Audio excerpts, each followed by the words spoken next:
tardes en este día hermoso del Señor, porque este es el día del Señor, está dedicado para Él. Y obviamente también estamos en un contexto, en una sociedad en que celebra el Día de la Madre.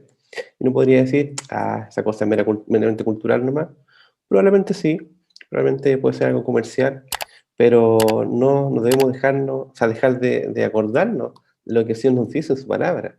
Y va más allá de un día, obviamente. Y esto implica que debemos honrar y amar a nuestras madres, a nuestros padres también, pero a nuestras madres es un tema importantísimo de poder mostrar y demostrar ese cariño, ¿ya? Así que saludamos a todas las mamitas de esta congregación, que sea un día lleno de su gracia, un día lleno de su misericordia, que puedan ser fortalecidas en el Señor, en la obra que realizan por Él, por sus hijos y por su pueblo. Así que agradecemos al Señor por sus vidas, que el Señor las fortalezca y las bendiga con su evangelio, como decía en el texto que envié por las redes sociales, que sean bendecidas con el amor, con la fe y la esperanza del evangelio en sus vidas. Que el Señor las bendiga y que sea un lindo día de celebración también familiar.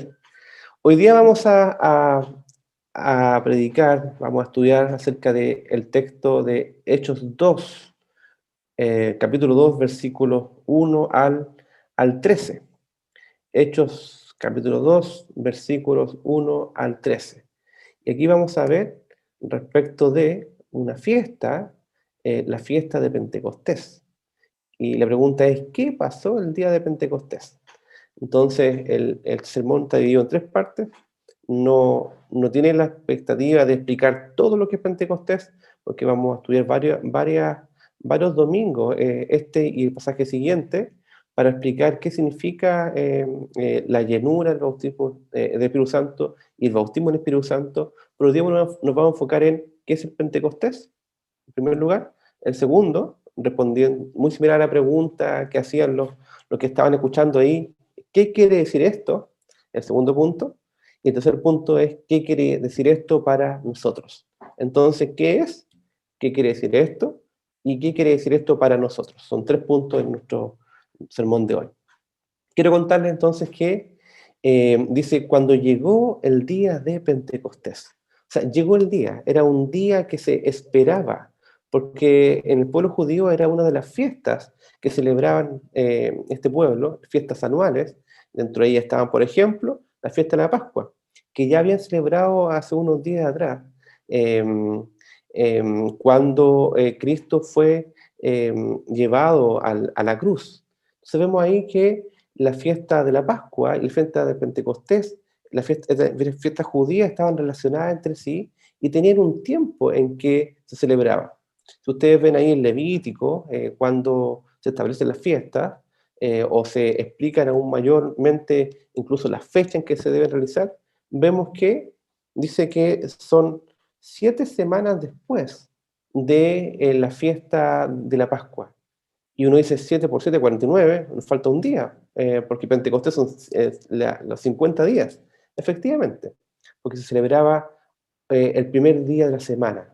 O sea, vemos que estamos hablando acá que llegó un día que correspondía al día de Pentecostés, y ese día era el primer día de la semana, o sea, el domingo, que para nosotros ya es el día del Señor, ¿cierto?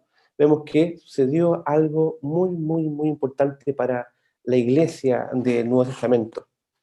Estaban todos juntos, unánimes, estaban reunidos. ¿Se recuerdan que la semana pasada les comenté de que el pueblo, los discípulos que estaban dispersos, fueron reunidos por su gracia?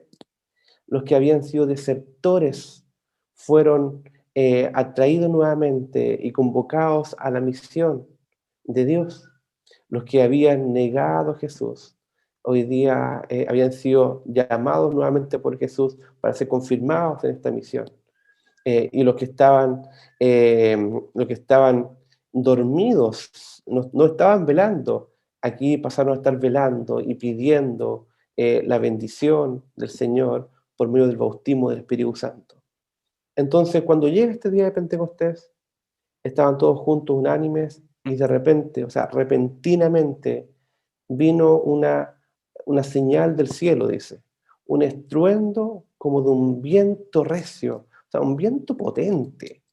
Y si Lucas lo declara así, era porque los discípulos que vieron esto lo vieron con un viento que era muy, muy, muy fuerte. No era cualquier viento, era un viento recio que soplaba. Dice, el cual llenó toda la casa donde estaban sentados. Estaban sentados en una casa en Jerusalén. Entonces, aquí parece que pasó algo potente. No solamente hubo un estruendo, no solamente vino un viento recio, sino que se le aparecieron lenguas repartidas como de fuego. A cada uno de ellos, dice, vinieron desde arriba y se le asentaron sobre cada uno de ellos. Fíjense en las palabras que están ocupando acá. Dice, estaban todos unánimes juntos y cada uno de ellos. Entonces vemos acá que viene algo especial. Dice, y fueron todos llenos del Espíritu Santo. O sea, aquí Lucas ya está explicando, Lucas el autor de Hechos, está explicando qué significa esto, qué significa este estruendo, qué significa este viento recio, qué significa esta lengua repartida, y lo que hizo Pedro, después en el sermón que vamos a ver ya las próximas semanas, vemos que Pedro dice, ¿sabe lo que está pasando acá? Aquí está pasando lo que profetizó el profeta Joel. Dice que en los postreros días, dice Dios, derramaré de mi espíritu sobre toda carne. Derramaré sobre toda carne. ¿Se dan cuenta de eso? Toda persona, dice, toda carne. Y vuestros hijos y vuestras hijas profetizarán. O sea, niños pequeños van a profetizar. Y vuestros jóvenes, vuestros adolescentes verán visiones y vuestros ancianos soñarán sueños. Y de cierto sobre mis siervos y sobre mis siervas en aquellos días derramaré de mi espíritu y profetizarán. Fíjense lo que está diciendo acá, un profeta del Señor. Y aquí vemos que Pedro, que es parte del siguiente sermón, está explicando, ¿saben lo que está pasando acá? ¿Saben lo que es este viento recio? ¿Y saben lo que es este estruendo y esta llama de fuego, esta lengua de fuego? Eso es el Espíritu Santo.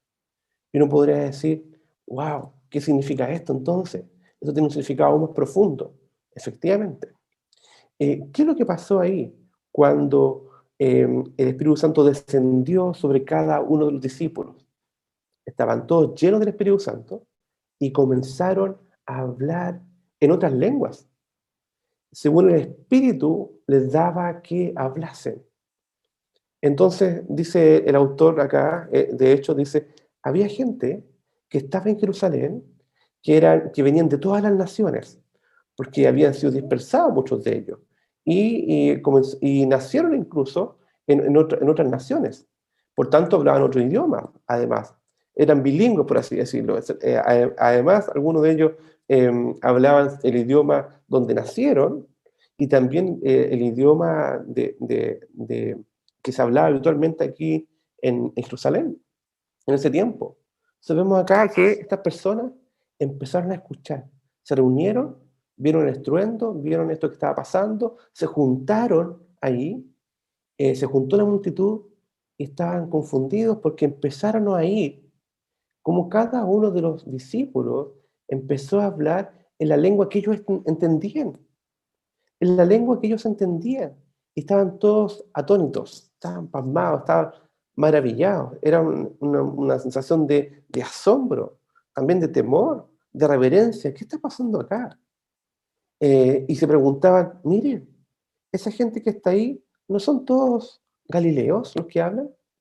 O sea, hay gente que no conoce otro idioma, hay gente incluso que ni siquiera tiene educación para haber aprendido otro idioma como segunda lengua, por así decirlo. Y se preguntan, ¿cómo entonces les oímos nosotros hablar cada uno en nuestra lengua en la que hemos nacido? Este era un tremendo milagro del Señor. Era un milagro portentoso del Señor, porque el Espíritu Santo, al ser derramado en todos y en cada uno de ellos, les dio, en ese momento, les dispuso que hablaran cada uno las lenguas según como el Espíritu Santo daba que hablasen.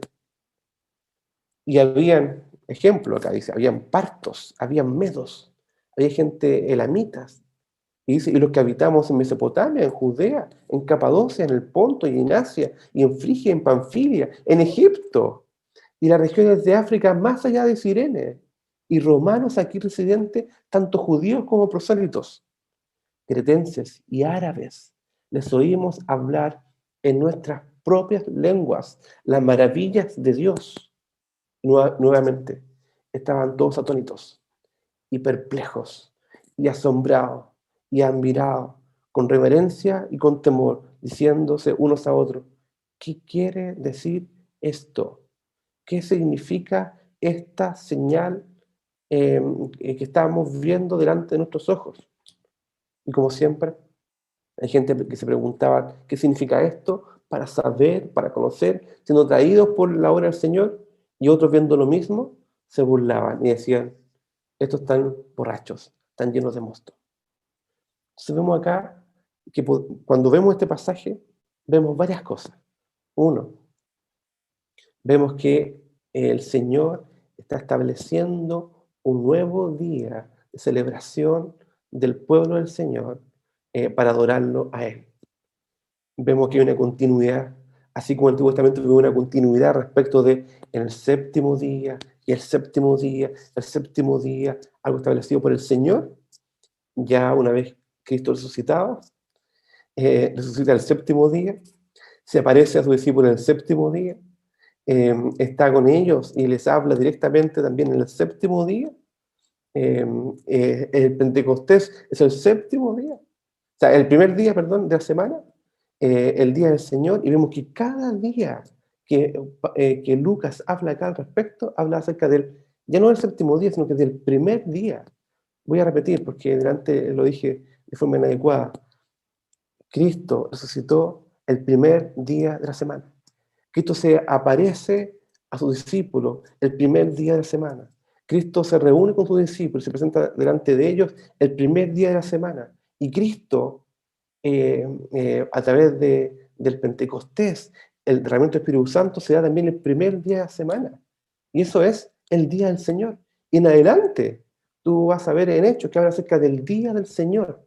Y cada uno sabía que el día del Señor se refería al domingo, el día en que se comenzaron a reunir los primeros discípulos. De hecho, Juan el apóstol, cuando está en Apocalipsis y ve esa visión, dice, estaba yo en el día del Señor. Y ese día del Señor es el primer día de la semana, el día domingo. O sea, vemos ahí que lo que habla en el Antiguo Testamento acerca de un día, esto se cumple nuevamente. Pero ahora el día es distinto. El día que celebramos es el día del Señor, a Cristo el Señor. Entonces, en ese día viene Pentecostés. Y en ese día se derrama el Espíritu Santo. Y aquí viene un punto importante. Se derrama sobre todos y sobre cada uno de ellos. Toda la iglesia de ese tiempo recibió el derramamiento del Espíritu Santo. Todos y cada uno de ellos. Y aquí nos viene la pregunta, ¿eso quiere decir que el Espíritu Santo no obraba antes del Antiguo Testamento? ¿No obraba en su pueblo en el Antiguo Testamento? Decimos, ¿sabes qué? El Espíritu Santo sí estaba ahí, sí obraba. ¿Saben por qué? Porque el Espíritu Santo, lo que hacía en el Antiguo Testamento y en el Nuevo Testamento es regenerar el corazón de las personas. Porque siempre ha sido la salvación por fe y por gracia y por obra del Espíritu Santo. La diferencia está en lo siguiente, que antes solamente algunas personas estaban capacitadas especialmente para hacer la obra del ministerio. Por ejemplo, solamente algunos y unos pocos eran reyes, solamente algunos pocos eran sacerdotes, unos pocos eran profetas, ¿cierto? Que estaban dedicados a proclamar la palabra del Señor. Y vemos acá que la diferencia es que ahora todos y cada uno de ellos profetizan, o sea, hablan, proclaman la palabra del Señor.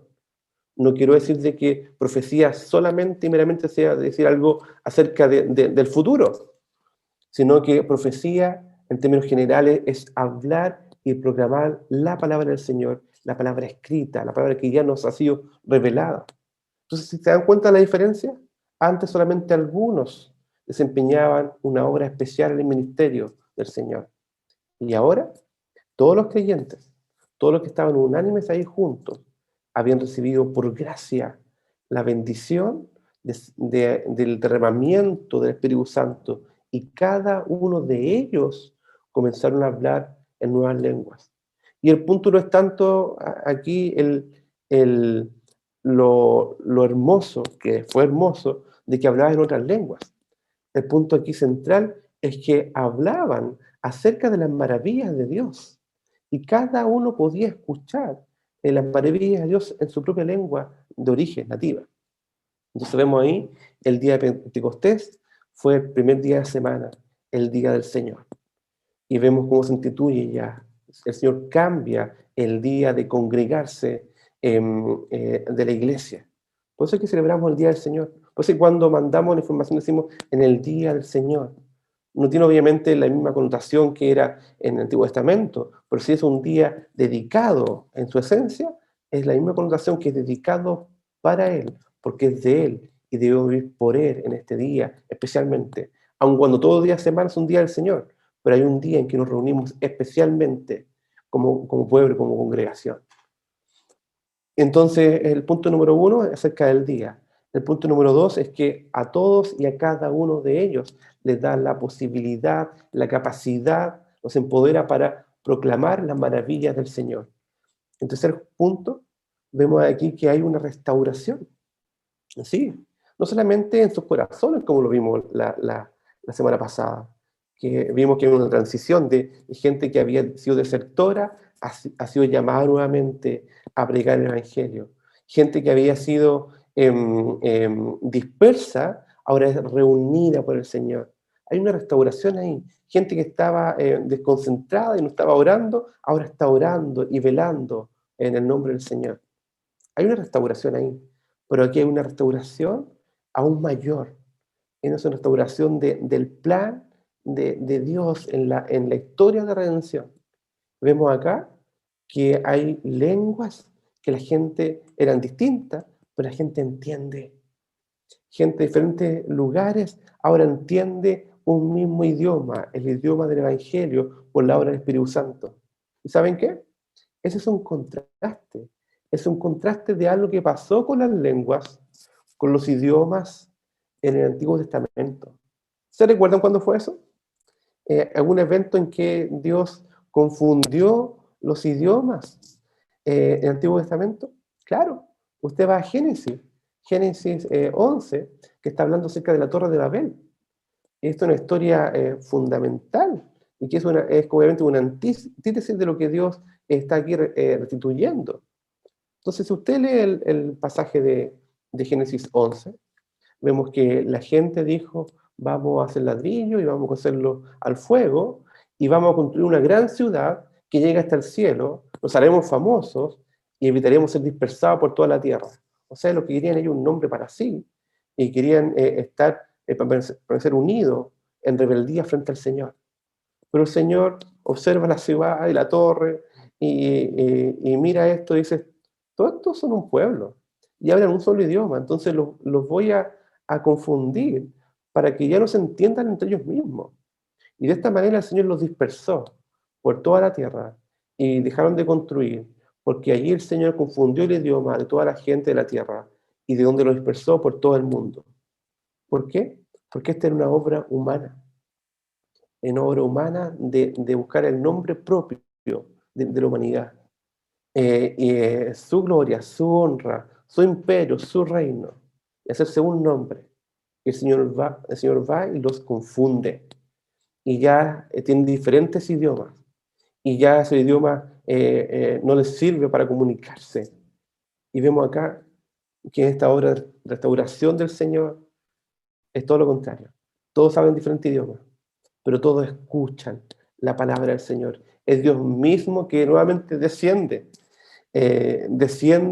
sobre el pueblo ahora y les comunica la maravilla de Dios en su propio idioma.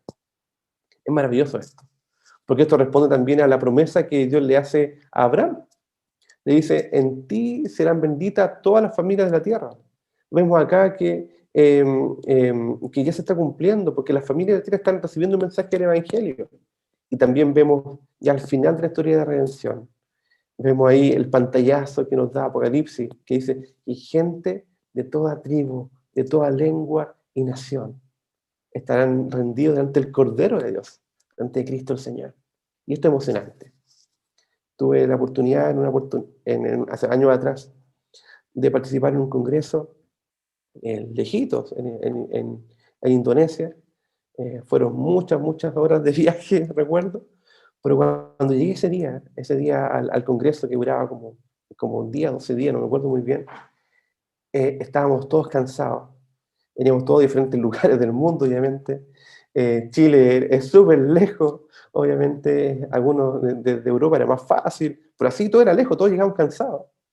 Y recuerdo, ¿sabes? Cuando entramos al salón, y en el día inaugural, en el primer día que estamos celebrando ahí, se comenzó a cantar una canción, un himno reconocido mundialmente, que era Señor mi Dios. Y comenzamos cantándolo primero en inglés, pero después cada uno en su propio idioma, cantando de la maravilla del Señor delante del trono celestial. O sea, era espectacular. Cada uno en su idioma. Y veíamos cada uno incluso con su atuendo típico. Había gente de iglesias perseguidas, de China, de Irán, había de Pakistán, de Nepal, de Nigeria. Uno decía, wow, estoy aquí con mis hermanos, estamos cantando el mismo himno en diferentes idiomas. Y saben que obviamente el idioma, claro, había un idioma que nos conectaba ahí, que era el inglés, pero no todos tenían la misma facilidad con los idiomas. ¿Y saben qué? Sí, a veces no lo entendíamos, pero sí nos entendíamos y sí nos amábamos y había un lenguaje que estábamos hablando juntos. Era el lenguaje del Espíritu Santo, el lenguaje del amor, el lenguaje del Evangelio. Tenemos aquí un pantallazo de su restauración.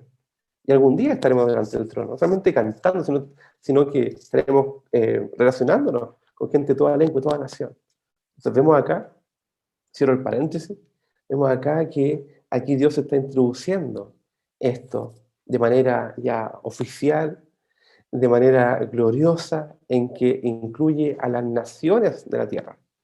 Se dan cuenta ahí que nombra estas naciones, 15 naciones nombra acá, del mundo conocido. Pero el Evangelio dice que ir por el mundo y predicar el Evangelio a todas las naciones, hasta lo último de la tierra tenemos que hacerlo, hasta el último rincón. Vemos acá que el primer día de Pentecostés es el día del Señor, el segundo es que a todos y a cada uno, tercero es que es una obra gloriosa del Espíritu Santo, cuarto que esta obra gloriosa restaura lo que estaba destruido, y el Señor quiere llevar delante de su trono a todas las naciones delante de Él. Entonces aquí estaban perplejos, aquí estaban atónitos. Y la pregunta que hacen ellos, ¿qué quiere decir esto? Esto quiere decir que Dios está buscando a cada nación para llamarlos delante de su trono, para que sean un pueblo, un solo pueblo delante de Él. Ya no hay incluso judío ni gentil, ya no hay esa separación.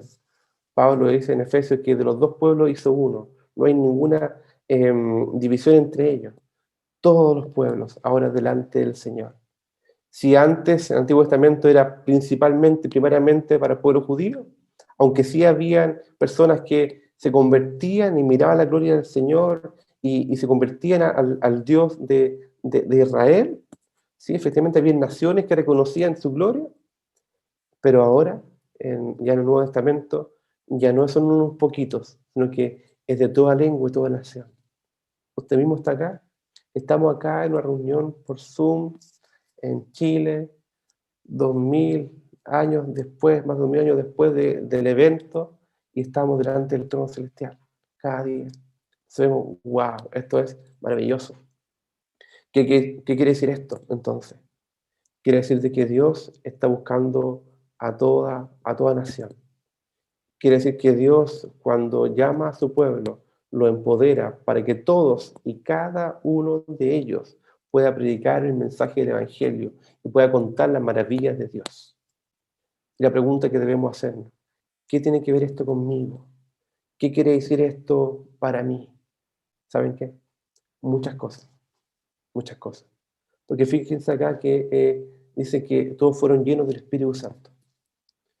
Y sabemos que si tú eres creyente, el Espíritu Santo habita en ti. ¿Y sabes lo que significa santo? Es apartado. Significa alguien que es supremo, que es glorioso. ¿Saben qué es lo que hace el Espíritu Santo? Nos aparta a nosotros. Nos separa, nos santifica, nos transforma para hacer su obra. ¿Ustedes creen que podemos seguir igual en nuestras vidas cotidianas si sabemos que tenemos el don del Espíritu Santo en nuestras vidas? ¿Podemos vivir en nuestra vida cotidiana así de manera liviana, superficial? No. O sea, es el Espíritu de Dios habitando en nuestros corazones. La pregunta es, ¿cómo es posible que podemos muchas veces no estar en comunión con el Señor? ¿Cómo es posible que a veces podemos estar mirando pecados? ¿Cómo es posible que nuestros corazones estén pensando en qué hacer de manera fraudulenta? ¿Cómo es posible que podamos estar buscando hacerle mal a otros? No es posible, no debiera ser. Pero ahí tenemos el Espíritu Santo, que nos recuerda, que nos guía a toda verdad, que nos redarguye, que gime por en nuestros corazones, por la gracia de Dios sobre nuestras vidas. Entonces, ¿tiene importancia esto para nuestras vidas? Profundamente, profundamente, porque no podemos seguir viviendo igual, sabiendo que el Espíritu Santo vive en nuestros corazones y además quiere llenarnos. ¿Sabes lo que significa llenarnos, ser lleno del Espíritu Santo? Significa que somos guiados por Él en nuestras decisiones, en nuestras palabras, en nuestras prácticas, en nuestros pensamientos, en nuestros corazones. Entonces, una vida llena de Espíritu Santo es una vida guiada por el Señor en todas las áreas, en lo grande y en lo específico, en lo que uno puede decir esto es muy importante y en lo pequeñito, porque en realidad toda nuestra vida debe ser guiada por Él, porque somos de Él y por Él vivimos y para Él vivimos. ¿Qué cosas grandes pueden ser? Nuestras decisiones son guiadas por el Espíritu Santo. ¿Qué cosas pequeñas? Nuestro día a día, con nuestra familia. Y entre comillas pequeña, porque el día a día construye nuestra vida. Es el Espíritu Santo que llena, que guía con su evangelio nuestros corazones. Entonces, vemos que tiene una importancia para nosotros. La llenura del Espíritu Santo no necesariamente es algo místico, no necesariamente algo que uno deba decir que algo que sentí, sin negar y sin desvalorizar el sentimiento y la emoción, porque muchas veces cuando hemos estado llenos del Espíritu Santo, hay una convicción especial en nuestros corazones, hay una emoción especial en nuestros corazones. Pero ¿saben qué? No debemos esperar esto, pero sí debemos esperar que el gozo del Señor está habitando nuestras vidas cada día y cada momento, y cada segundo, y que lo derramado sobre nuestros corazones, sobre su pueblo, se derrame en nuestras vidas cotidianas, en nuestro corazón. Cuando algo se derrama, todo lo llena. Cuando algo se derrama, todo lo moja, por así decirlo. Si hay algo seco, el Señor lo riega. Y el Señor quiere regar cada rincón de nuestros corazones. ¿Qué cosa? Voy a dar ejemplo. El carácter tuyo. Dios quiere regarlo. Tu indiferencia, nuestra indiferencia, mi carácter, mi impaciencia, mi angustia, mis dolores, mis pensamientos, lo que pensamos acerca de otros, lo que sentimos acerca de otros, el cómo actuamos con otros, cómo actuamos cuando vamos manejando, cómo actuamos en la fila del supermercado, cómo actuamos en todo. El Señor entonces quiere llenar nuestros corazones de Él para ser guiados por Él. En tercer lugar, si el Señor nos capacitó para predicar su palabra, es porque quiere que estemos admirados de Él y contemos de sus maravillas. Pero muchas veces no contamos de sus maravillas porque no nos estamos admirando diariamente de Él. Es evidente. Cuando estamos admirados de Dios, decimos, wow, su palabra, esto dijo, esto dice. Cuando estamos admirados de esto, ¿sabes lo que queremos hacer? Compartirlo. Queremos compartir las maravillas de Dios. Y muchas veces falta de vía de evangelismo, de dejar de contar sus maravillas, es porque dejamos de estar maravillados delante de Él.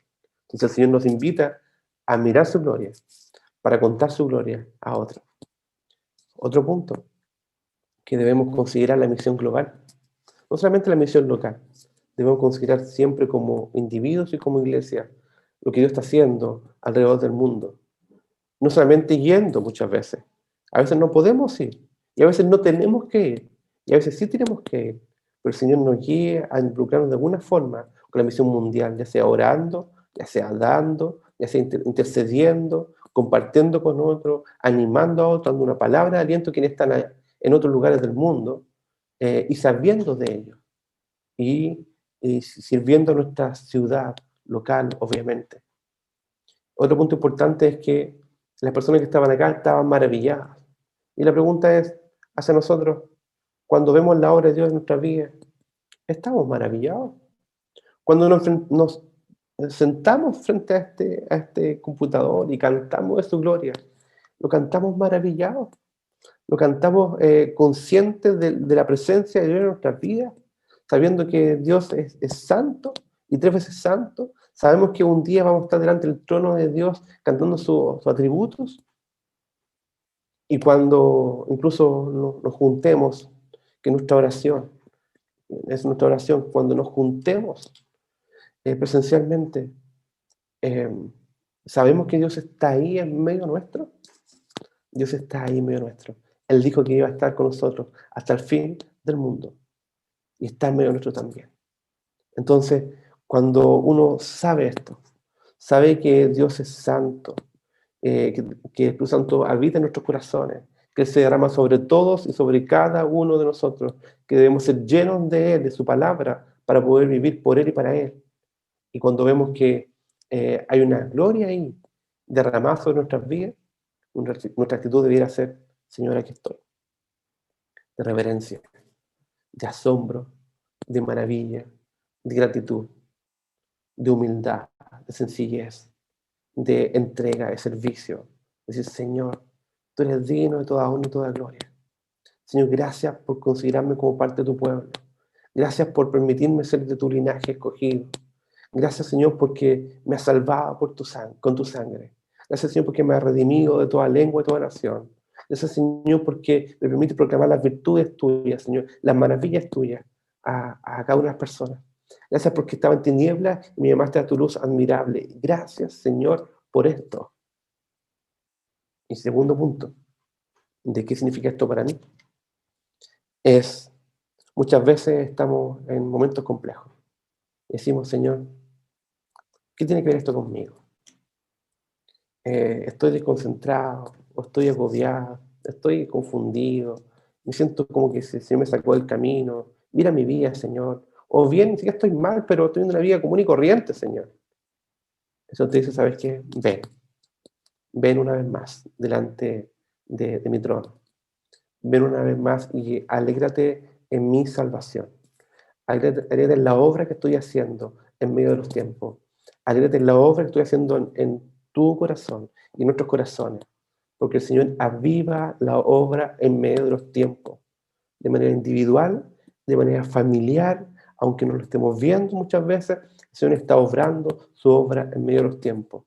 A su iglesia, aunque no lo veamos muchas veces, el Señor aviva su obra en medio de los tiempos. Y el Señor nos está guiando una vez más. Y nos invita, hey, no importa cómo tú estés, no importa tu situación, no importa en cómo te sientas incluso, o lo que estás haciendo, Él te llama una vez más y dice, ven, siéntate acá. Y recibe de los ríos de agua viva del Señor para vivir en su gracia y en su gloria, proclamando las virtudes de aquel que nos llamó de las tinieblas a su luz admirable. ¿Qué quiere decir esto para mí entonces? Una vez más, Señor, aquí estoy. Señor, quiero pedirte que viva con asombro delante de ti, con reverencia. Y es una pregunta importante. Si nuestros corazones en este momento no están viviendo con reverencia, sino como de manera superficial delante de Dios, eso dice no. Aquí es con reverencia. Es con confianza. Pero es un trono de gracia. Es gracia, pero es trono. ¿Se dan cuenta? Es un trono de gracia y misericordia. Sigue siendo trono. Uno puede entrar con gratitud, con humildad, con alegría, pero con reverencia. Y el Señor nos invita una vez más a presentarnos delante de Él, ante el trono de gracia y misericordia, con reverencia, con gozo, con amor, con servicio, con humildad, con nuestras preguntas, nuestras inquietudes incluso, con nuestros pesares, nuestros dolores, Señor. Porque Él es un sumo sacerdote que se compadece de nuestras necesidades, se compadece de nuestra condición, se compadece de nosotros. Y el Señor nos dice, hey, aquí estoy, para hacer mi obra en medio de los tiempos. Se dan cuenta que el plan del ser humano en Génesis era hacer su obra para su gloria. Aquí el plan es la obra de Dios, es Él que desciende para hacer su obra en medio de los tiempos. Él es el que lo hace. Y aquí vemos algo glorioso. Vemos que eran lenguas repartidas como de fuego. Había un estruendo, había un viento recio, había fuego. ¿Pero saben qué? Ese fuego se posó sobre. O sea, el Dios glorioso se comunica y se relaciona con su pueblo. No es un Dios lejano, es un Dios que está ahí. Pero es fuego, y es estruendo, y es viento recio, pero está ahí en medio nuestro. A veces lo que hacemos es decir, el Señor. Con nuestra actitud decimos, el Señor. Pero sigue siendo un Dios glorioso. Así como fue en el Sinaí.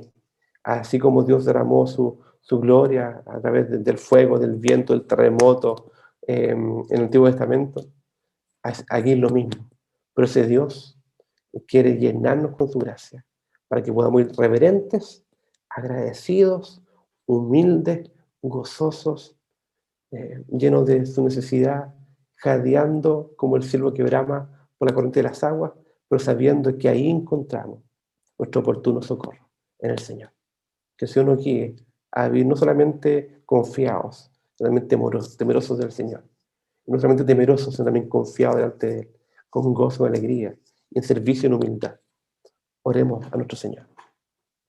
Señor, te damos gracias porque delante de ti somos llamados, no importando nuestra condición en este momento, ni nuestra situación o circunstancia. Y tú nos llamas a presentar nuestras caras incluso, con humildad, con reverencia, con confianza, con gratitud. Y tú nos estás pidiendo que te miremos a ti, Señor, como el Dios glorioso, como el Dios digno de toda honra, toda gloria, que tiene todo en sus manos, que interviene en la historia de redención del mundo, del pueblo de Dios, de cada familia y de cada persona. Y esa es nuestra confianza, y en ti confiamos, y en ti esperamos, Señor. Te damos gracias por eso. Y te pido, Señor, que si hemos estado indiferentes a ti, si hemos estado lejos de ti, o hemos estado llenos de ti, queremos pedirte que tú nos sigas sosteniendo con tu Espíritu Santo, porque no queremos hacer la obra tuya sin ti, Señor. No queremos vivir, comillas, el Evangelio sin ti, porque es imposible, Señor. Nos empezamos a agotar, frustrar, empezamos a congojar, pero cuando estamos en ti, aunque estemos cansados, aunque estemos, quizás sintamos que todo está derribado, pero no estamos destruidos, Señor. Sabemos que tú estás con nosotros y en nosotros y sobre nosotros, y tú guías a tu pueblo para cumplir tu obra de redención en esta nación y hasta lo último de la tierra. Te lo pedimos, Señor, en el nombre de Jesús. Amén.